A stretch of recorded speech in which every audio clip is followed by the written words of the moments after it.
태풍 종다리가 북상해 내일 서귀포 남쪽 해상을 지나 경남 등 남해안에 영향을 줄 것으로 예상되고 있습니다. 종다리는 최대 풍속 시속 68km의 소형 태풍이지만 남해안에는 많은 비가 예상됩니다. 계속되는 폭염으로 낙동강 상류까지 녹조가 창궐하고 있습니다. 낙동강에는 조류 경보가 내려져 경계 단계로 상향될 가능성이 큰데 환경단체는 낙동강 보호 개방을 촉구하고 있고 수돗물 수질 관리에도 비상이 걸렸습니다. 이달 초 사천해안 채석장에서 발생한 차량 전복 사망 사고가 당시 발파 작업과 관련이 있다는 주장이 제기됐습니다. 유족 측은 부실 수사 의혹을 제기하고 있습니다. 경남 18개 시군이 가동하는 CCTV에 연간 100억 원이 넘는 통신비를 내고 있습니다. 문제는 시군마다 부담하는 CCTV 통신료가 천차만별이어서 제대로 된 비용을 지불하는 것인지 검증이 필요하다는 지적입니다.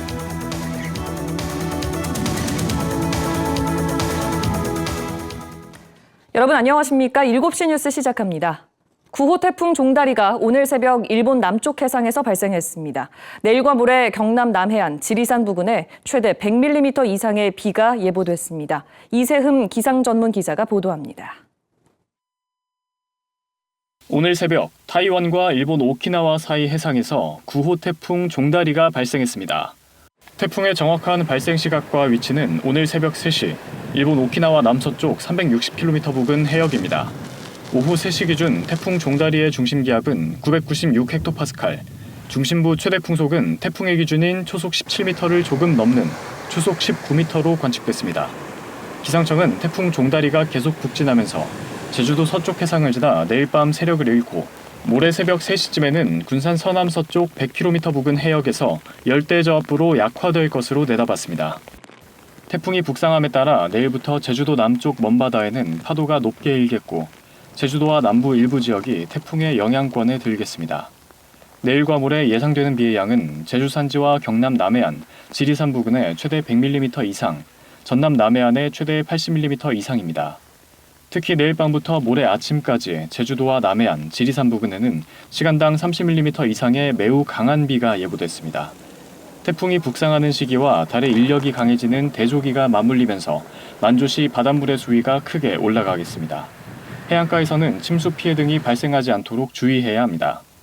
태풍의 가장자리를 따라 열대 해상에 고온다습한 공기가 북상하면서 당분간 덥고 습한 날씨가 이어질 전망입니다. KBS 뉴스 이세흠입니다. 계속되는 폭염으로 영남권 최대 식수원인 낙동강에서 녹조가 빠르게 늘고 있습니다. 낙동강 중하류 지역에는 이번 주 조류경보 관심 단계가 경계로 상향될 가능성이 큰 가운데 환경단체는 낙동강 보를 완전 개방하라고 촉구하고 있습니다. 보도에 최진석 기자입니다. 낙동강이 온통 초록빛으로 물들었습니다. 보 아래 강물에선 흰 거품이 띠를 이룹니다. 강물을 떠보니 초록색 알갱이들이 가득합니다. 유속이 느린 강이나 정체된 호수에서 일사량이 많을 때 확산하는 남조류입니다. 지난 8일 이곳엔 조류경보 관심 단계가 발령됐습니다. 창원과 부산 시민의 취수원인 칠서와 묽은메리 지점에 유해 남조류 개체수는 1mm당 각각 2만 3만여 개에 이릅니다. 이번 주 남조류 개체수가 절반 이하로 떨어지지 않으면 조류경보 경계 단계로 격상이 유력합니다. 낙동강을 살려내라! 살려내라! 살려내라! 살려내라! 환경단체와 대한하천학회 등은 내년 여름 이런 일을 겪을 게 아니라 낙동강 모든 보를 완전 개방할 것을 요구했습니다. 2018년 녹조 대발생처럼 최악의 사태가 되풀이될 것을 우려합니다. 현재 낙동강 전 구간은 녹조 곤죽 상태다. 유속을 평균 10배 이상 느리게 만든 콘크리트 구조물이 낙동강을 녹조 덩어리로 만들었다.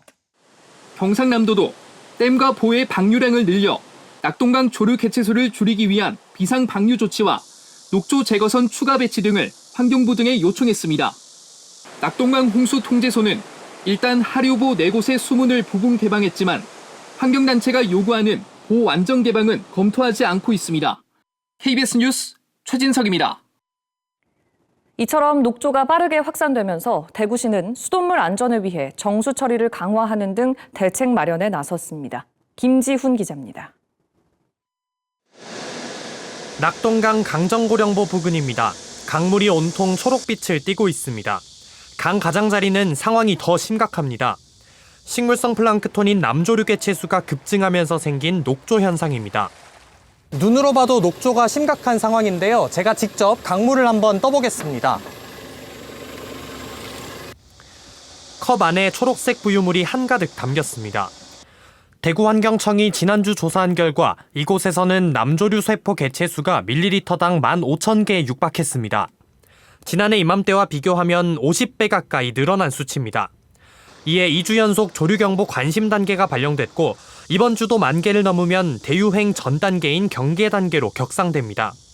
폭염에 수온이 오른 데다 유속도 느려지면서 남조류 증식에 적합한 환경이 만들어진 영향입니다. 결국 체류 시간이 늘어난 거죠. 그러니까 아무래도 강에서 흘러가는 게 이제 느리다 보니까 뭐 걔네들이 번식할 수 있는 좀 더 좋은 어떤 여건이 지금 조성이 되어 있는 게. 낙동강을 원수로 취수하는 대구시는 정수장의 오존 투입량을 늘리고 활성탄 처리도 강화하는 등 수돗물 안전에 비상이 걸렸습니다. 오존이라든가 분말 활성탄을 조금 강화해서 집어넣고 그다음에 고도 정수 처리작을 해서 입상 활성탄 거기서 거름을 많이 해주고 그렇게 하고 있습니다. 또 취수구 위치를 조정하고 조류 저감 장치를 상시 가동하는 등 취수 단계에서부터 조류 유입을 차단할 방침입니다. KBS 뉴스 김지훈입니다. 폭염에 바닷물도 달궈지면서 한낮에는 수온이 30도까지 오르고 있습니다. 동해안에서는 어류들이 잇따라 폐사하면서 양식장 어민들이 어려움을 겪고 있습니다. 최보규 기자입니다.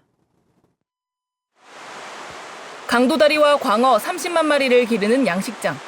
작업자가 수조 안에서 폐사한 물고기를 뜰채로 건져냅니다. 피해가 발생한 지난 일주일간 건져낸 물고기는 2만 마리가 넘습니다. 지금 현재 바닷물의 온도를 알려주는 온도계입니다. 이 온도가 한낮에는 30도까지 올라갑니다. 바닷물 온도가 내려가지 않을 경우 앞으로 더 많은 물고기가 폐사할 것으로 예상됩니다. 갑자기 30도까지 올라갔는데 지금부터 시작인 것 같아요. 앞으로 피해가 얼마나 더 늘어날지 저희 양식하는 어가들이 너무 힘들고 지금 답답한 심정입니다. 경북 지역 양식장에선 지난 8일 물고기 폐사 첫 신고 이후 어제까지 25곳에서 43만 마리가 폐사한 것으로 집계됐습니다. 돈으로 환산하면 3억 2천여만 원, 특히 강도다리 등 냉수성 어종의 피해가 큽니다. 경북 동해 전역에 내려진 고수온 주의보는 당분간 계속될 것으로 보여 양식업계에 비상이 걸렸습니다. 수온을 낮출 수 있는 얼음을 지금 이제 지원을 하고 있고요. 액화산소를 이제 많이 요구하셔가지고 저희가 액화산소를 지원할 수 있는 이제 고를 찾아보고 있는 중입니다. 폭염과의 사투를 벌이고 있는 양식업계. 피해가 얼마나 더 확산할지 가늠할 수 없는 상황에서 막막한 소가리만 하고 있습니다. KBS 뉴스 최복입니다. 높은 수온으로 인한 양식어류 폐사는 경남 남해안도 예외가 아닙니다. 경상남도는 오늘 오전 10시 기준 통영의 8개 어가에서 조피볼락 59만여 마리, 또 거제 11개 어가에서 조피볼락과 넙치 등 33만여 마리 등 양식어류 93만 8천 마리가 폐사했다고 밝혔습니다. 경남 남해안에는 현재 해수 평균 온도가 28도를 넘어 양식어류 폐사 피해가 늘어날 것으로 우려됩니다. 이달 초 사천해안 채석장에서 차량 전복 사고로 2명이 숨졌다는 소식 전해드렸는데요. 단순 교통사고로 알려졌던 이 사고, 유족 측의 조사 결과 발파 작업과의 연관성이 드러나면서 부실 수사 의혹이 제기되고 있습니다. 박기원 기자가 보도합니다. 차량 한 대가 먼지를 내며 채석장 안으로 들어갑니다. CCTV 화면에서 차량이 사라진 지 30여 초 뒤 채석장에선 큰 폭발이 이루어집니다. 돌파편이 튀어나가고 연기가 채석장 전체를 뒤덮습니다. 화면에서 사라졌던 차량은 잠시 뒤 도로 3m 아래로 추락해 뒤집어진 채 발견됐습니다. 이 사고로 회사 관계자 2명이 숨졌습니다. 경찰은 당초 단순 교통사고로 판단했습니다. 생각하지 않다 보니까는 울퉁불퉁한 데서 아마 차가 내 원하지 않는 방향을 갔는데. 하지만 유족들이 숨진 가족의 휴대전화를 확인한 결과 사고 당시 현장에서 발파 작업이 이루어진 사실이 새로 드러났습니다. 발파로 인한 중대재해 가능성이 제기되지만 경찰도 고용노동부도 유족에게 이를 알리지 않았습니다. 사고다라고 해서 주장을 하니까 그게 경찰에도 넘어가고 확인해달라 이렇게 진짜 애원을 했어. 사고 차량은 사고의 실마리를 풀 핵심 증거이지만 경찰은 차량에 대한 보존 조치를 하지 않았습니다. 차량에 묻은 화약 성분과 사고 기록 장치는 발파의 영향을 가릴 중요한 증거지만 별도의 감식 절차 없이 경기도에서 폐차를 앞두고 있었습니다.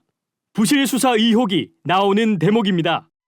남성에 있는 폐차장에 아침에 출발해서 지금쯤 막 도착했을 거다 이렇게 말씀을 전해주셔가지고 폐차 좀 연기시켜달라고 부탁드리고 발파 작업 때 안전조치가 지켜지지 않은 정황도 드러났습니다. 지침에는 위험 반경 내 근로자의 대피 상태를 확인한 뒤 발파하게 돼 있는데 100여 미터 안에 사고 차량은 물론 다른 작업자도 있었습니다. 또 관련 법상 필수인 발파 전 작업 계획서도 없었습니다. 그렇죠. 지금 계획서는 없고 발파 일정이 있습니다. 경찰과 고용노동부는 뒤늦게 발파 사고 가능성과 중대재해처벌법 위반 조사에 나섰지만 초기 수사가 부실했다는 비판은 피하기 어렵게 됐습니다. KBS 뉴스 박기원입니다. 산지 쌀값 하락세가 심상치 않습니다. 벼 수확을 앞둔 농민들은 쌀값 안정 대책을 요구하며 논을 갈아엎었습니다. 정부가 오늘 쌀 45만 톤을 매입하겠다고 발표했지만 농민들은 시장 격리 물량을 더 늘려줄 것을 요구하고 있습니다. 김혜린 기자가 취재했습니다. 수확이 한 달도 채 남지 않은 전남 영광의 논. 농민들이 노랗게 익어가는 벼를 대형 트랙터로 갈아엎고 있습니다. 쌀값 하락에 항의하며 애써 가꾼 벼 수확을 포기한 겁니다. 보면 속상하지. 나도 농사 짓고 내 피땀 흘려서 해놓은 놈을 갈아엎으니까. 농민이 넉 달간 키운 논이 순식간에 황량한 맨 땅으로 변했습니다. 지난해 19만 4천여 원이었던 80kg 기준 산지 쌀 가격은 지난달 18만 원대에 이어 이달엔 17만 원대까지 떨어졌습니다. 농민들은 정부가 지난해 양곡관리법 개정안을 거부하면서 80kg 기준 쌀값 20만 원을 약속했지만 지켜지지 않고 있다고 주장합니다. 여기에 본격적인 수확철이 시작되면 쌀값 하락은 더 가파라질 거라고 말합니다. 조변은 곧 수확이 되고 있고 10월 달에 이제 중만생종 벼가 수확이 되면은 작년산 나락은 사실 쓸모가 없어지게 되는 겁니다. 정부는 쌀값 안정을 위해 올해 생산된 40만 톤에 더해 2023년산 5만 톤 등 쌀 45만 톤을 공공비축미로 매입하겠다고 밝혔습니다. 하지만 농민들은 2023년산 쌀 5만 톤은 턱없이 적은 물량이라며 다음 달 전국 농민대회를 열어 정부의 대책 마련을 요구할 예정입니다. KBS 뉴스 김혜린입니다. 어제 오후 서울에서 부산으로 향하던 KTX 열차의 선로 이탈로 열차편이 지연되면서 승객들이 큰 불편을 겪었습니다. 코레일이 사고로 불편을 겪은 승객들에 대한 추가 보상안을 내놨는데 지연 배상금 외에도 대체 교통비 등을 보상받을 수 있습니다. 김혜주 기자가 보도합니다.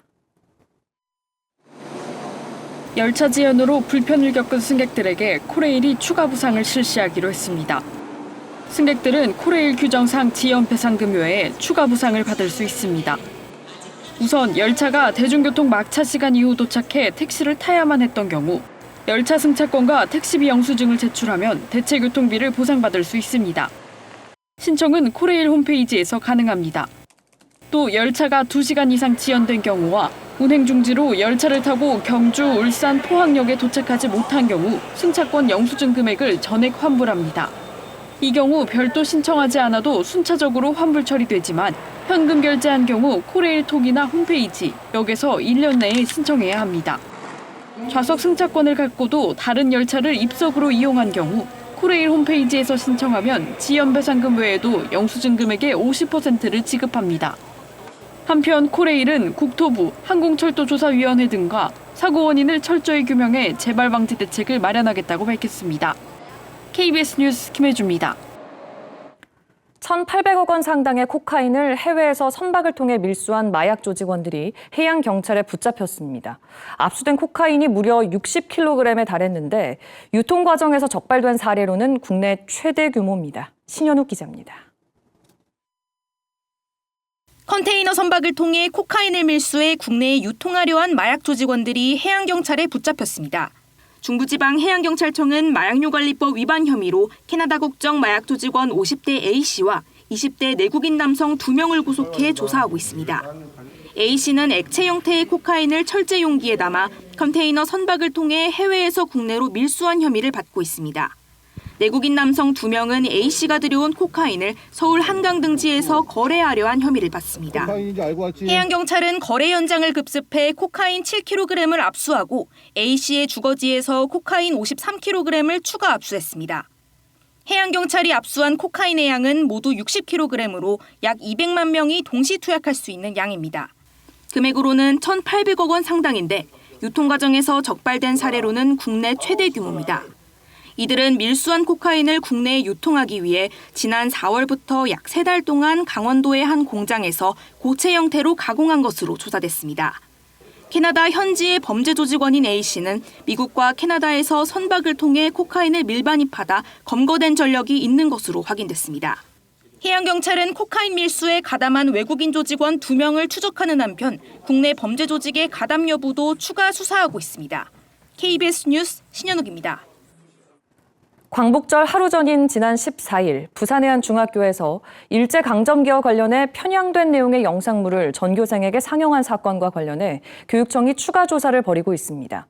상영된 12분 분량의 영상물에는 일제가 조선의 위생과 의료, 식량 문제를 해결하고 고등교육과 재판받을 권리를 강화했다는 내용 등이 담긴 것으로 전해졌습니다. 부산 남부교육지원청은 담당 교사를 상대로 영상물 상영 경위 등을 살펴보고 있습니다. 인천의 한 아파트에서 발생한 전기차 화재와 관련해 경찰이 국립과학수사연구원 등과 함께 화재 차량의 배터리팩을 다시 분해하는 등 3차 합동감식을 진행했습니다. 경찰은 앞서 인천 전기차 화재 사고의 원인을 밝히기 위해 최초 목격자와 사고 차량 소유주를 참고인 신분으로 조사하는 등 본격적인 수사에도 착수했습니다. 사고 차량 차주는 조사에서 지난해 전기 점검을 받았고 불이 날 때까지 아무런 문제 없이 잘 타고 다녔다고 진술했습니다. 경남 18개 모든 시군이 범죄 예방과 재난 대비를 위한 CCTV를 가동하기 위해 해마다 100억 원이 넘는 돈을 통신업체에 내고 있습니다. 그런데 시군마다 이 CCTV 한 대당 통신료가 천차만별이어서 대책이 필요하다는 지적이 나옵니다. 조미령 기자입니다. 하동군의 한 방범형 폐쇄회로 TV. 한 달의 통신료는 4만여 원, 한 해 51만 3천여 원입니다. 하동군 전체 CCTV는 989대, 회선은 모두 554개로 한 해 통신료가 5억 6천만 원이 듭니다. 문제는 진주시의 3배라는 점입니다. 진주시 CCTV는 모두 4,890대, 회선이 모두 1,200개로 한 해 통신료 7억 3천만 원이 들어 대당 14만 9천여 원 수준입니다. 비용은 국가정보통신서비스 이용 지침에 따라 산정하지만 시군마다 계약 조건은 다릅니다. 지침에 의해서 이제 비용을 지급하고는 있지만 시군별로 공유 없이 지자체 개별적으로 회선 비용을 지급하고 있습니다. 경상남도의회 정기풍 의원이 경상남도의 자료를 분석한 결과 CCTV 대당 시군별 통신료를 보면 하동군 51만 3,650원, 함양군 42만 5,120원, 합천군 37만 3,134원 순으로 많았고 진주시 14만 9,284원, 김해시 16만 5,526원, 통영시 18만 6,271원 순으로 적었습니다. 18개 시군 평균은 22만 9,738원. 자치단체의 통신료 절감을 위한 경상남도의 컨트롤타워 역할이 필요하다는 지적이 나옵니다. 담당자 지정 그리고 통신사하고의 협의체를 구성해가지고 앞으로 계속 늘어나고 있는 CCTV에 대한 통신료는 분명히 좀 낮출 수 있는 근거를 마련해야 된다. 경남의 전체 CCTV는 모두 46,888대, 해마다 통신료 명목으로 107억 원이 지출되고 있습니다. 경상남도의회는 이달 말 공공기관은 물론 가계 통신료 절감을 위한 토론회를 마련해 조례 제정 등을 논의할 계획입니다. KBS 뉴스 조미령입니다. 날이 워낙 덥다 보니 시민들에게 양산을 빌려주는 공공시설이 여럿 있습니다. 그런데 빌려준 양산의 절반 정도가 돌아오지 않고 있는데요. 양심 양산의 의미가 희미해지고 있습니다. 황정환 기자가 보도합니다. 이 도서관에서는 지난 6월부터 양산을 비치해 빌려주고 있습니다. 그런데 2달이 지난 지금 전체 56개 중 34개가 사라졌습니다. 양심껏 쓰고 반납하는 양심 양산이지만 사용하고 나서 반납하지 않는 겁니다. 양산을 빌려가는 사람은 이 같은 대여 대장에 이름과 전화번호를 적도록 돼 있지만 별다른 소용이 없습니다. 대전시와 대전관광협회가 4개 관광 안내소에서 운영하는 양심 양산 역시 상황은 비슷해 반납률이 50% 정도에 불과합니다.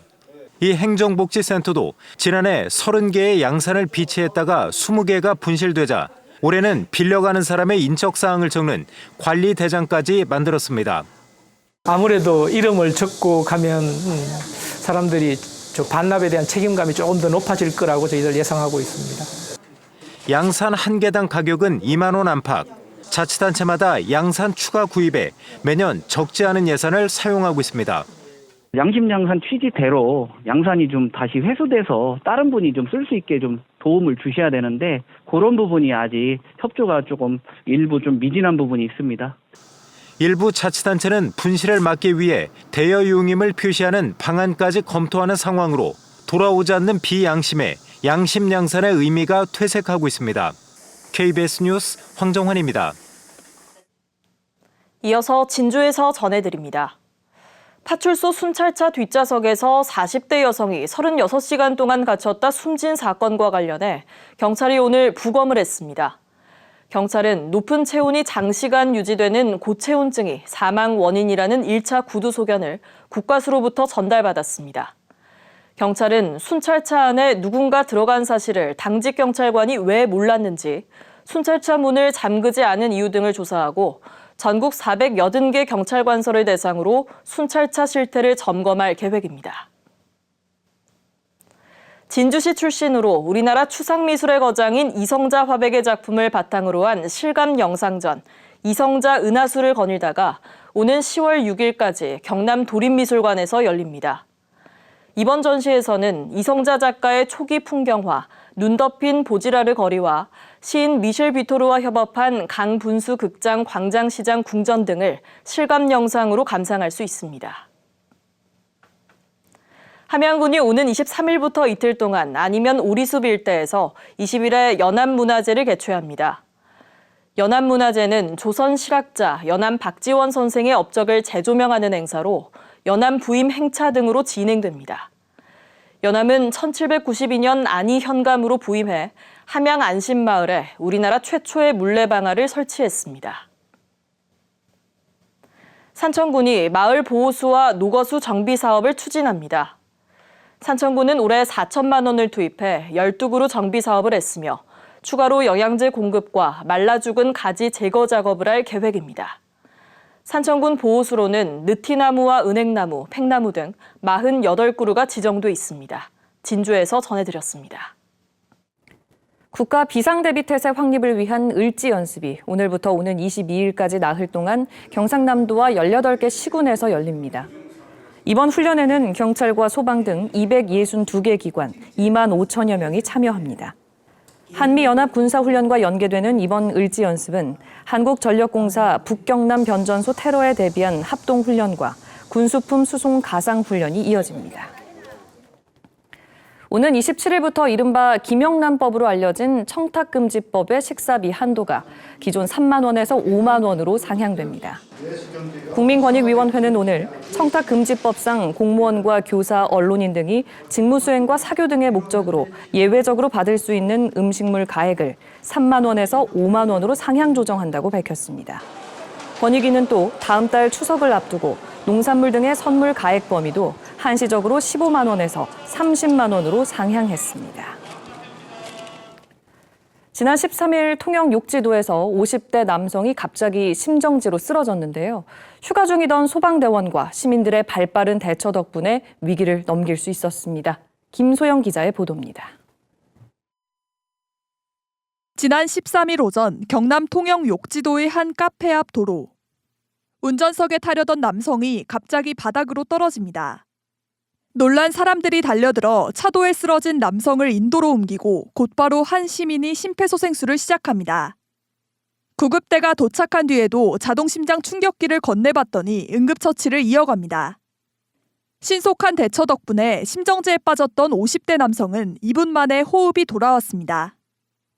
발빠르게 심폐소생술을 시행한 시민은 욕지도에서 휴가를 보내던 현직 소방관.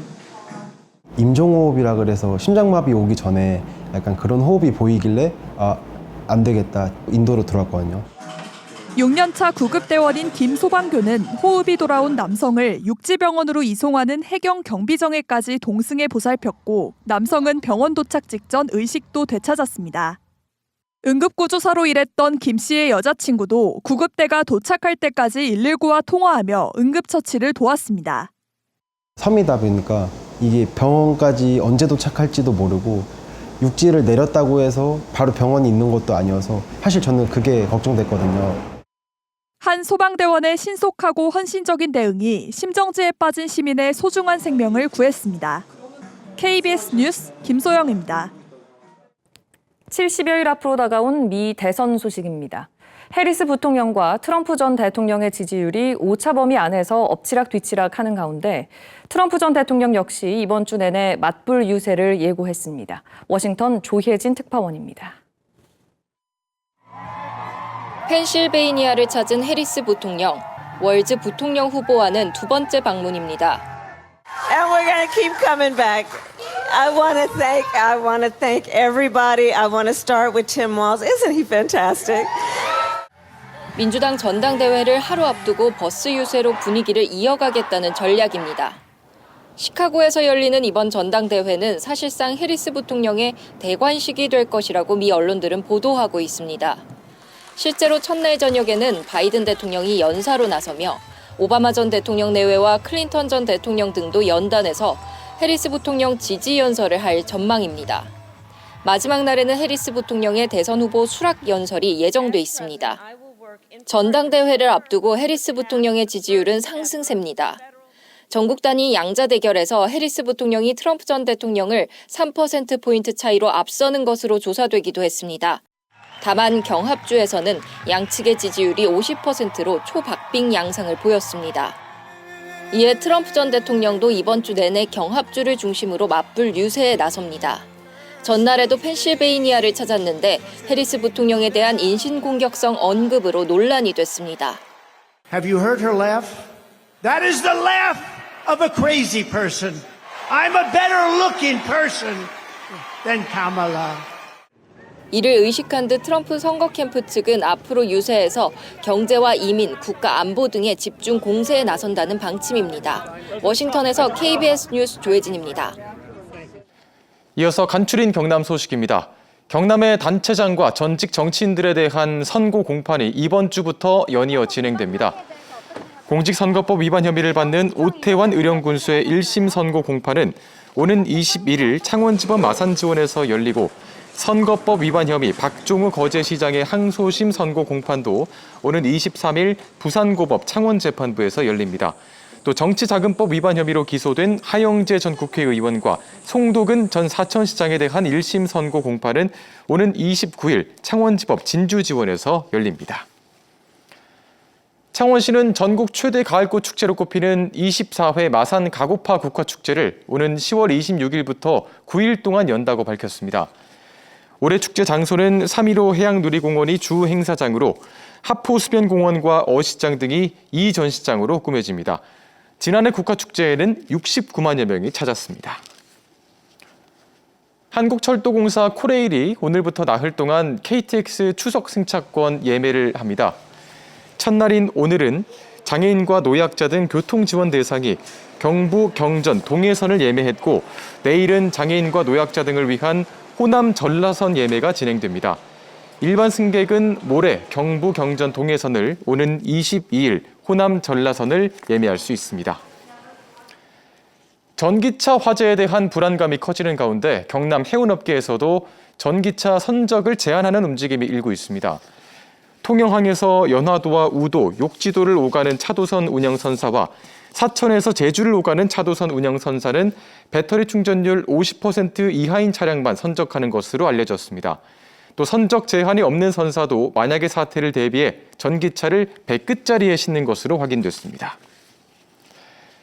김성희 신임 경남경찰청장이 오늘 취임식을 대신한 지휘부 회의를 열어 취임사를 밝혔습니다. 김 청장은 예방 중심의 경찰 활동으로 민생침해 범죄를 차단하고 가정, 학교 폭력 등으로부터 약자를 보호하는 등 도민 안전에 집중해야 한다고 강조했습니다.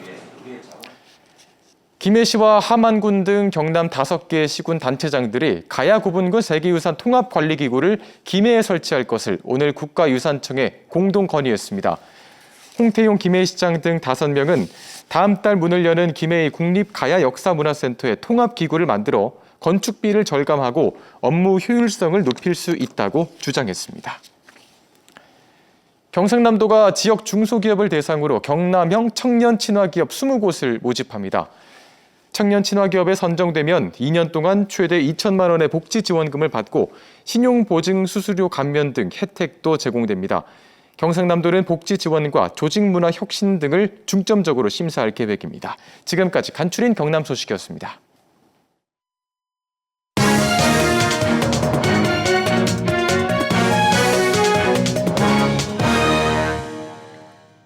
오늘 이슈대담에서는 더불어민주당 경남도당 위원장으로 선출된 송순호 신임 위원장 모셨습니다. 위원장님, 먼저 진심으로 축하드립니다. 예, 고맙습니다. 네. 지난달 27일이죠. 더불어민주당 경남도당 새 위원장으로 선출이 되고 변화와 혁신, 그리고 당원 주권 시대 경남민주당을 강조하셨어요. 어떤 의미가 담겨 있습니까? 예, 우리 대한민국의 주인은 우리 국민이듯이 더불어민주당의 주인은 우리 당원들이 돼야 된다. 그래서 당원 주권 시대를 열어가겠다 이렇게 약속을 드렸고요. 당원 주권 시대의 핵심은 당원들의 요구가 당의 정책이 되고 당원들의 뜻이 당론이 되는 이런 민주당을 만들겠다. 이것이 실질적 당원 주권 시대다. 이렇게 생각을 합니다. 네, 일반적으로 이제 정당의 도당 위원장은 원내 인사가 맡는 경우가 많았는데 위원장님은 지금 현재 원외이십니다. 그래서 혁신이 기대되는 동시에 이제 당 내부에서 책임감도 크실 것 같은데 어떻습니까? 예, 그렇죠. 이제 다가오는 지방선거 대선이 이제 예정되어 있고 도당 위원장으로서 큰 책임감을 느낍니다. 정당이라는 것은 이제 권력을 획득 유지하는 것이 정당의 목표이거든요. 그렇다면 지방선거를 어떻게 잘 준비해서 또 경남에서 민주당이 권력을 획득해서 시민들에게 도민들에게 보다 살기 좋은 경남도를 만들 거냐 이런 막중한 책임을 맡고 있기 때문에 지방선거를 잘 준비를 하도록 그렇게 하겠습니다. 그리고 어제 열린 민주당 전당대회에서는 이재명 대표가 90%에 육박하는 지지율로 재선에 성공했습니다. 경남도당에서는 어떻게 평가하시는지요? 지난번에 이재명 대표가 77.7%로 당선이 됐는데 이번에는 이제 그거보다 7.7%를 더해서 85.4%의 역대 최고의 득표율로 이제 당선이 되었고요. 이거와 관련해서 이제 우리 도당에서는 당원들의 위대한 선택이고 당원들의 승리다 이렇게 판단을 하고 있고 약속했던 기본사회 그리고 에너지 대전환을 통해서 에너지 고속도로를 통해서 지역 균형 발전을 이루겠다. 이런 것과 관련해서 경남형 기본사회 또 경남형 먹사니즘을 해결하겠다. 이렇게 탱크하고 있습니다. 예.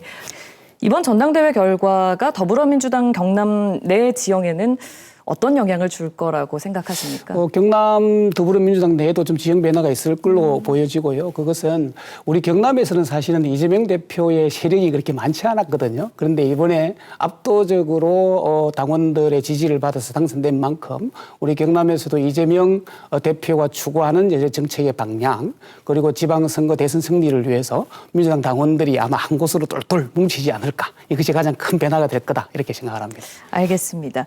그리고 광복절 특사로 김경수 전 경남지사가 이제 복권되면서 정계의 관심이 아주 뜨거운 상황입니다. 위원장님, 김 전 지사가 앞으로 어떤 역할을 할 거라고 기대하십니까? 어쨌든 이번에 복권과 된 것과 관련해서 이제 그 더불어민주당 경남 당원들이 굉장히 환영을 한 바가 있고요. 김경수 지사가 우리 경남뿐만 아니라 이제 더불어민주당 전국에서도 굉장히 큰 자산입니다. 그래서 우리 더불어민주당 경남도당에서는 김경수 지사의 복권으로 경남도당에 훨씬 더 좀 원활한 이런 당 활동 그리고 아마 경남지사 선거나 여러 단체장 선거에 보다 많은 사람들이 관심을 가지게 되고 준비하고 있는 후보들도 긴장을 좀 하지 않을까 이런 예측을 해봅니다. 마지막으로 민주당 경남도당의 2년 뒤 지방선거 준비 어떻게 이끌어 가실지 말씀해 주십시오. 우선은 이제 후보를 잘 발굴해서 좋은 후보를 우리 유권자들에게 내놓는 것. 그러려면 공천 과정이 무엇보다도 공정해야 되고 객관적이고 투명해야 되고 생각합니다. 그래서 공천과 관련해서 객관성과 공정성과 투명성을 확보하되 다만 이것이 어느 누구에서 낙점되거나 배제되는 것이 아니라 당원들의 손에서 직접 뽑히는 그런 후보가 되어서 우리 민주당 당원들이 협심해서 하나의 힘을 모을 수 있는 후보를 만들어내는 것. 그것이 저는 승리의 관건이다 이렇게 생각을 합니다. 네, 당선 축하드리고요. 오늘 말씀 여기까지 듣겠습니다. 고맙습니다. 예, 고맙습니다.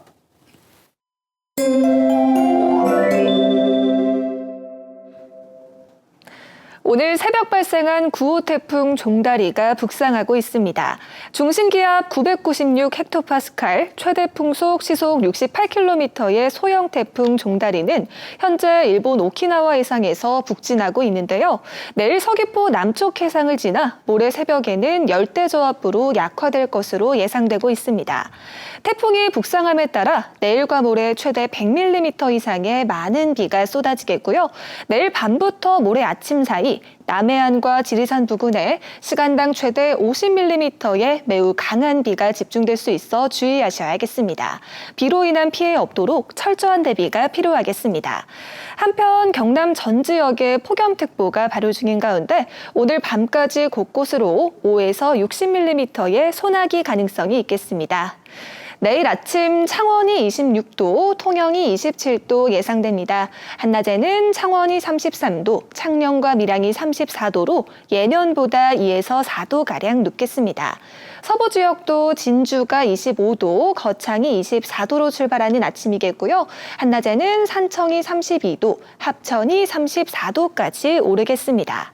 바다의 물결은 남해 동부 먼바다에서 최고 3.5m로 거세게 일겠습니다.